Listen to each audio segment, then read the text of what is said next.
demonstrate and show your business model to your audience, because then people will go, oh, this is how he makes his living. Maybe I should hire him. Maybe I should do that. I learned that lesson too late.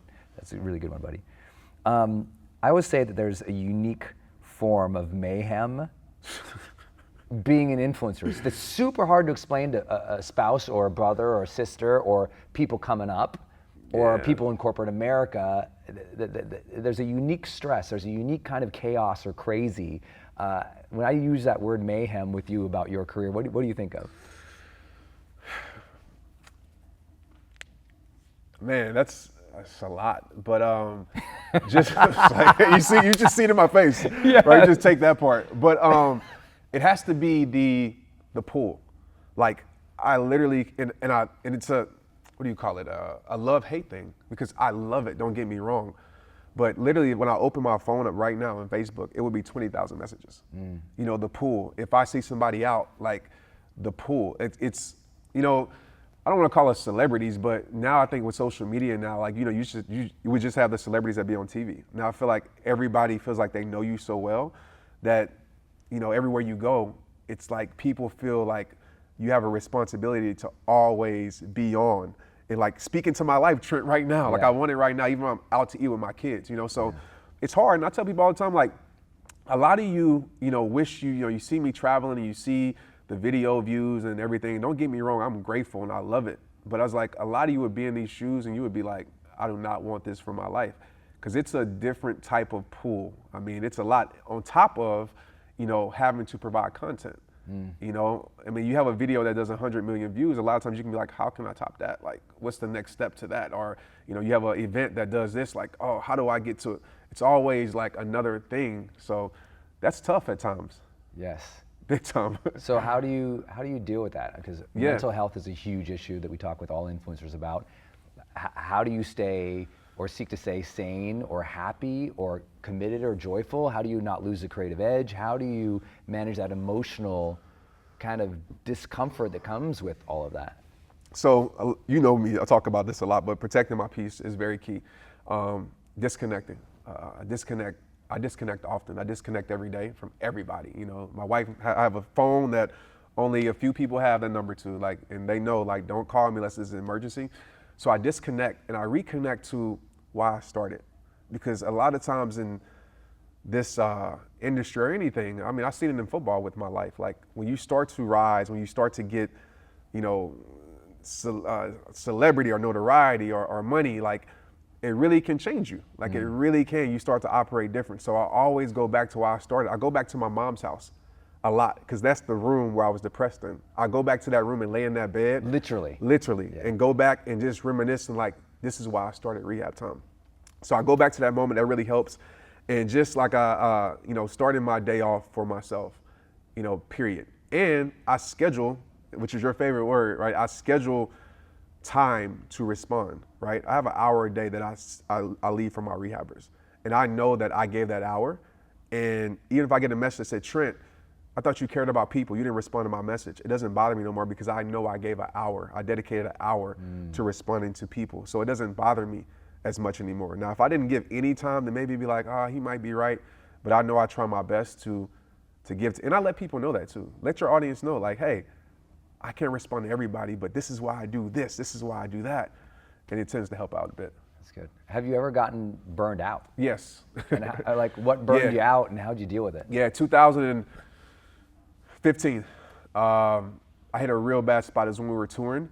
And it's when RehabTime really started to grow. My friend's video went viral and everything was picking up and speaking engagements and a lot of people were coming around and it just was a lot. And like I said, I never got into it for this. Like I'm the guy that's like the quiet guy in the room. Like even though I'm not shy, like I always say I feel alone in a crowded room.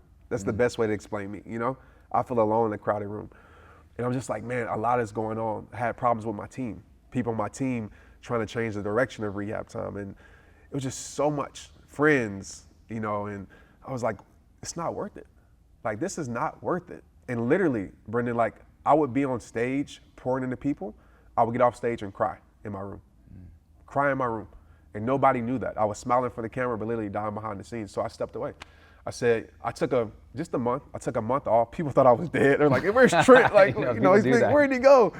I took a month off. They did that after like 2 hours. Yeah, like, where'd he go? He stopped posting. And I went on that's when I fell in love with hiking. I started hiking. I started getting out in nature. I say nature heals. I got into yoga.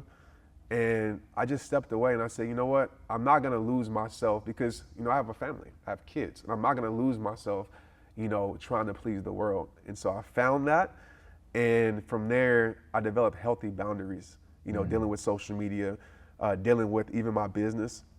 We kind of talked about it earlier in the car, like trying to find that balance if it even exists. And I'm just in a way better place. But yeah, 2015, I literally was on quit RehabTime. Like I was like, this is not worth it. I don't want to do it anymore. I'm done with it. But I bounced back. Yeah, bounced it a little bit more. Yeah. And sometimes you got to do that. Like I think, in the influencer world, right? We talk about consistency so much, and people are afraid, because if you don't post for a while, you kind of lose the momentum and your engagement dies down. But it's like, what's really important at the end of the day?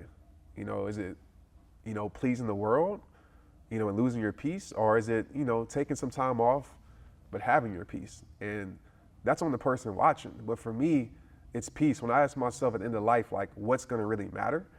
Yeah. That's where I operate from. I don't operate from what matters now.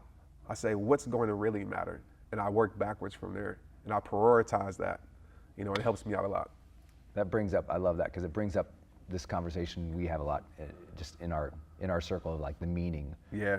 Why are we doing what we're doing, what we draw from it, and making sure it feels meaningful. Yeah. Versus just going through the motions, otherwise you get tired or bored with it, and it doesn't feel fulfilling. What is it about what you do that gives you the most of meaning? Like if you had to you do a lot of things. Right. And I know a lot of people listening to this or watching this like, oh man, he's got the merch and he's on the road and he's doing the social and these viral videos and his stories and his live and oh my gosh, he's out on tour and he does this too and subscriptions. So what really lights you up? What do you feel like gives you that most spark of meaning? The things that aren't online, the conversations that I have with rehabbers and just people in general that follow me offline that nobody will ever see. It's the things I do for youth that nobody will ever see. Like that has the most meaning for me ever, and that keeps me going. Like, the things online are great. I love it. Like, don't get me wrong, but those times remind me the conversations that I have with people about how, like one lady, she literally was about to jump off a bridge, and I went live, and whatever I said that night kept her from jumping off that bridge. People coming up to me and saying, what, you saved my mom, or you saved my dad, and kids crying. Like, that means the most to me. Everything else, the likes, the followers, the growth of business, those things are great, don't get me wrong. But at the end of the day, it's those people who never give up and feel like they have another chance at life, a new beginning from my message. That's what matters to me the most. And for me, that's the legacy that I want to leave. I don't want to be it's crazy to sound because I'm an athlete. So naturally I'm a competitor. Like if you would ask me in football, I want to be the number one receiver when I leave. Like I want to go to Hall of Fame. And now it's not that for me. It's not that competitiveness, even though I know it's in there. But for me, it's like the legacy. I want people to say like Trent really cared, he really served, and he really helped people feel good about who they were created to be. Like he made it okay to like be yourself and be unapologetically, authentically you. Like if people get that from me, then like I'm like good, my job, like I did my job on this earth. And so that's what I live for and that's what I stand for. And I think people see that, even when I'm on stage and stuff, like I just try to show people like you can be yourself in this space. And even how I look, man, tattoos and everything. I know it's more acceptable now, but it's like, I've had so many people try to change me throughout the years. Like, oh, you should do this, you should do that, or you should talk like this. And I considered it, at times. Like maybe I should switch it up, and don't get me wrong, I'm not ignorant to constructive criticism. There's things that I have changed and switched up that were beneficial to my life and I needed to. But I always said I wanted to stay true to who I am for the kids that look up to me now, because now they see speaking and writing books like when they never thought about that. Like, it's just sports and music. Now it's like, well, I can be a speaker, I can be an influencer. And I just want to make sure people are themselves. And you can grow, but just make sure you don't grow because of an opinion like a negative growth, but be yourself in a positive way and say, you know what, I'm good with who I am and secure with who I am. And I just hope that people get inspired by that. I love that. The last question I love to ask influencers is, if you had, that 22-year-old or that 30-year-old, or that 50-year-old, someone who's just starting to seek to use their passions, their life, their knowledge, their experience, their story to inspire other people, they're just getting into it. What advice do you have for a new influencer? A lot. We're gonna make this like 3 hours, right? But in no particular order. But I would first say impact over numbers. 1, please do not get caught up in the numbers. Do not get caught up in the views. Do not get caught up in how many people follow you. I know you can share this too. When I first started speaking, it was, like I said, 20 people. And if I was being loyal to the numbers told me that this wasn't meant for my life at all. Right. So be loyal to that tug in your heart, that's telling you to do this, right? Be loyal to the impact, because impact will always outlast numbers. The second thing I would tell them to do is, find somebody who, and this is something I wish I would have did earlier, find somebody who is at where you want to be. Find somebody who's at where you want to be, that you, not just business-wise, but even personal-wise, that you can look at and say, man, like, I want to be like that person. And you might say, well, how can I reach out? There's so many ways to get in contact. Like, I'll tell you right now, I see every single Instagram message pretty much, So just bring value to them. And then I would tell them, we talked about this earlier, but trust in your gift and your voice. Like, trust that that's enough. Like, you don't have to be somebody else. You don't have to be another Trent Shelton. You don't have to be another Brendan Bouchard. You can be yourself, and literally that's enough. And even though you might not see the momentum now, there will be a breakthrough, a tipping point that will happen if you stay consistent, have that championship mindset, and you will break through. And just realize success is not numbers. Success is impact, like, period. If it's 1 million, 100 million, success is impact, and stay loyal to that. And have a reason why you start, and try to revisit that as much as you can. Like, I go to my mom's room, try to remember that as much as you can, because it's so easy to lose yourself in anything in this life, in society. It's so easy to lose yourself, and you want to always have something to reel you back in to why you started. Trent Shelton, for your influence and inspiration, my friend, we thank you. Thank you, Brendan. Appreciate you, brother. Thank you, brother. Thank you. So good. Gosh.